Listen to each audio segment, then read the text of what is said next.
আসসালামু আলাইকুম সম্মানিত ভিউয়ার্স, আপনারা দেখছেন পোলট্রি মুরগের বাঁশের খাঁচা তৈরি চ্যানেলের পক্ষ থেকে নতুন একটি ভিডিও প্রতিবেদন। তো আমরা আজকে আপনাদের দেখাবো যে একটি খামারের মধ্যে প্রায় ৮,০০০ মুরগির খাঁচা সেট করা আছে এবং সম্পূর্ণটি রয়েছে হচ্ছে লোহার খাঁচা। এই লোহার খাঁচার সমস্যার কারণে আমাদের খামারি ভাই উনি লোহার খাঁচার পরিবর্তে এখন বাঁশের খাঁচা লাগাবে এবং লোহার খাঁচায় কী ধরনের এক সেট যাওয়ার পরে একটি সমস্যা তৈরি হয়েছে সেটা আপনারা দেখতেই পাচ্ছেন। যে এখানে দেখছেন যে আমাদের মিস্ত্রি ভাইয়েরা তারা লোহার খাঁচাগুলি খুলতেছে এবং বাইরে ফালাই দিচ্ছে।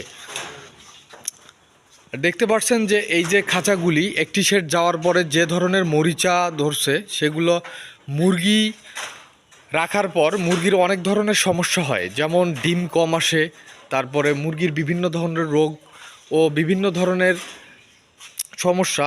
তার মধ্যে দেখতে পাচ্ছেন যে আমাদের মিস্ত্রি ভাইয়েরা এখানে খাঁচাগুলো খুলতেছে।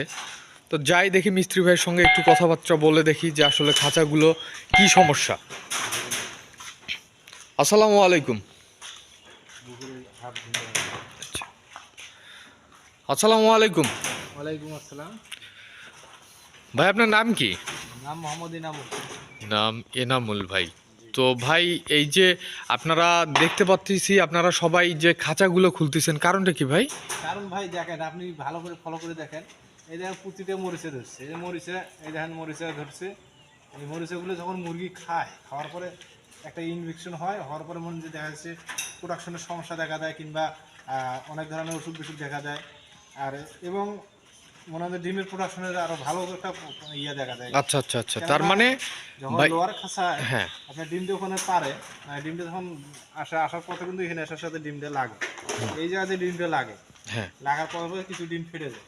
আচ্ছা প্রোডাকশনের ক্ষতি না। জি ভাই। টাকা দিয়ে ব্যবসা করলে সেই ব্যবসায় যদি প্রোডাকশনের ক্ষতি হয়ে যায় তাহলে মুরগি মানে খামারি তো লস। আচ্ছা সেই ক্ষেত্রে দেখা যাচ্ছে লোয়ার খাঁচা বাদ দিয়ে এই খামারি বাসার খাঁচা তৈরি করতেছে। আচ্ছা, তার মানে এই খাঁচাগুলি কি এখন সম্পূর্ণ বাদ যাবে? সম্পূর্ণ বাদ দেবো। ওইদিকে দেখেন, আমি ওইদিকে খাঁচা রাখছি, বাঁশের ফ্রেম বানাইছি, বাঁশের ফ্রেমের উপর এখন বাঁশের খাঁচা উঠাবো। আচ্ছা আচ্ছা ভাই। তো এই যে কথা হচ্ছে এই মুরগির যে এই খাঁচা আমরা তো দেখতেই পাচ্ছি যে এখানে অনেক জারি, যেটা আসলে মুরগির অনেক ক্ষতি করে। আচ্ছা আচ্ছা আচ্ছা, তার মানে খাদ্যর সঙ্গেও যদি মুরগি কখনো খায় বা এগুলো যদি মুরগির পেটে বা কখনো যায় তাহলে বিভিন্ন ধরনের রোগ ব্যাধি সৃষ্টি হওয়ার সম্ভাবনা আছে। ভাই শুনেন, খায় বলে না, এটা তো হচ্ছে মুরগি, মানে একটা জীবাণু। জি, মানে এটা যে সে এটা জীবাণু যদি খায়, মানে ওইটা মুরগি তো, হ্যাঁ মুরগি অবশ্যই ঠোকর দিবে, ওইটা আর মানুষ না যে ঠোকর দিবে না। আচ্ছা আচ্ছা আচ্ছা, তাই না? জি, কারণ এটা পশু পাখি সব কিছুই ঠোকরায়, এটা যে ঠোকর দিলেই মানে খাবে, ওই খাবে মিস নেই। আচ্ছা। তো ভাই এখানে যে খুলতেছেন এখানে কত মুরগির এখানে খাঁচা আছে, লোহার খাঁচা? ৮,০০০ মুরগির খাঁচা আছে। আচ্ছা, তো এই সম্পূর্ণটাই বাদ যাবে? সম্পূর্ণ বাদ যাবে। আমরা সিরিয়াল বাই মানে ফেলে দিতেছি আর আচ্ছা, সেট করতেছি। তো এখন কথা হচ্ছে যে ভাই এই যে আপনারা এই যে খাঁচাটা খুলতেছেন, এই খাঁচাটা মানে কয় সেট বা কতদিন চললো?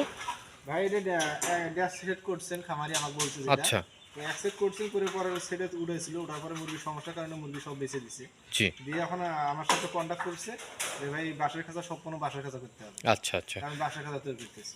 আচ্ছা। তার মানে এই খাঁচাগুলো টোটালি এখন বাদ যাওয়ার পর আমাদের হচ্ছে এই খামারি ভাই উনি সম্পূর্ণ লোহার খাঁচা ফালাই দেওয়ার পর উনি বাঁশের খাঁচা উঠাবে। আচ্ছা, তো যাই দেখি আপনারা এই দিক ভিতরে কি কি করলেন। এদিকে আসেন তো ভাই।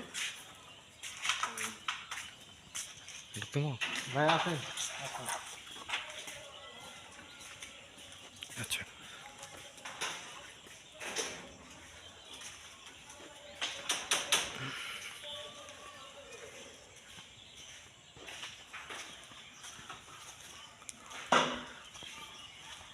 ভাই এখানে তাহলে আপনাদের হচ্ছে বাঁশের খাঁচাগুলো ওঠানো হবে না ভাই? আচ্ছা আচ্ছা, হ্যাঁ, জি জি জি জি, তার মানে আপনি চাইলে চলেন, আমি বাইরে বাঁশের খাঁচা আছে, ওগুলা খাঁচা মানে বাঁশের খাঁচা বাইরে রাখা আছে না? হ্যাঁ। আচ্ছা আচ্ছা আচ্ছা, যাই হোক আপনারা সম্মানিত ভিউয়ার্স আপনারা দেখতে পাচ্ছেন যে এখানে ভাই মিস্ত্রি ভাইয়েরা এবং খামারি ভাই উনি ওনার এই লোহার খাঁচা বাদ দিয়ে উনি এখন সবগুলা খাঁচায় বাঁশের লাগাবে। আর বাঁশের খাঁচাতে আমরা জানি যে হচ্ছে প্রোডাকশন থেকে শুরু করে মুরগির যে ধরনের রোগ আছে সেগুলো নিয়ন্ত্রণ হয় বা সেগুলো একটু কম হয়। ভাই দেখি যে হচ্ছে আপনার বাঁশের খাঁচাগুলো কোথায়? হুম। এই যে এখানে একটা বাঁশের খাঁচা। আচ্ছা আচ্ছা আচ্ছা, তার মানে এগুলো হচ্ছে বাঁশের খাঁচা না? হ্যাঁ। তাহলে ভাই এগুলো তো বোধহয় আর খোলা লাগবে না। না, আচ্ছা। এগুলো আমরা সেট করলাম তো। এগুলো সেট করলেন? হ্যাঁ, এই বাইরে আসেন, বাইরে আসেন। আচ্ছা বাইরে যায় কত বাঁশের খাঁচা। বুঝছেন? এই যে বাঁশের খাঁচা সব, আচ্ছা এগুলো সব বাঁশের খাঁচা। আচ্ছা। এগুলো এই খাঁচাগুলো কি নতুন তৈরি হলো না রিপেয়ার হলো ভাই? এটা রিপেয়ারিং হয়েছে, আর পাশে আমাদের নতুন খাঁচা আচ্ছা তৈরি আচ্ছা হয়েছে। আচ্ছা। তো এখানে কতগুলো খাঁচা রিপেয়ার হলো আর কতগুলো নতুন খাঁচা তৈরি হচ্ছে? এখানে নতুন বলতে গেলে রিপেয়ারিং করলে আমরা 1000 মুরগি, কেবল 1000 আচ্ছা। গাড়ি চলতেছে। তার মানে 8,000-এর মধ্যে শুধু 1,000 মুরগির খাঁচা আপাতত রিপেয়ার হলো, আর বাকিগুলো সম্পূর্ণ বানানো হবে। বাকিগুলো সম্পূর্ণ বানা হবে।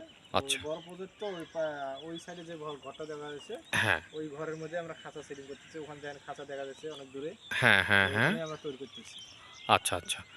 তাহলে ভাই ধন্যবাদ, আপনার কাছ থেকে আমরা অনেক কিছু শুনতে পারলাম এবং জানতে পারলাম। তো সম্মানিত ভিউয়ার্স, আপনারা দেখতে পাচ্ছেন যে খাঁচা, বাঁশের খাঁচা এবং লোহার খাঁচার মধ্যে পার্থক্যটা, আর এখানে কি কি সুবিধা এবং অসুবিধা হচ্ছে তা আমরা বিস্তারিত বললাম। এবং পাশেই থাকবেন, পরবর্তী ভিডিওর মধ্যে আরও এই লোহা এবং বাঁশের খাঁচা নিয়ে বিস্তারিত ও প্রতিবেদন দেব।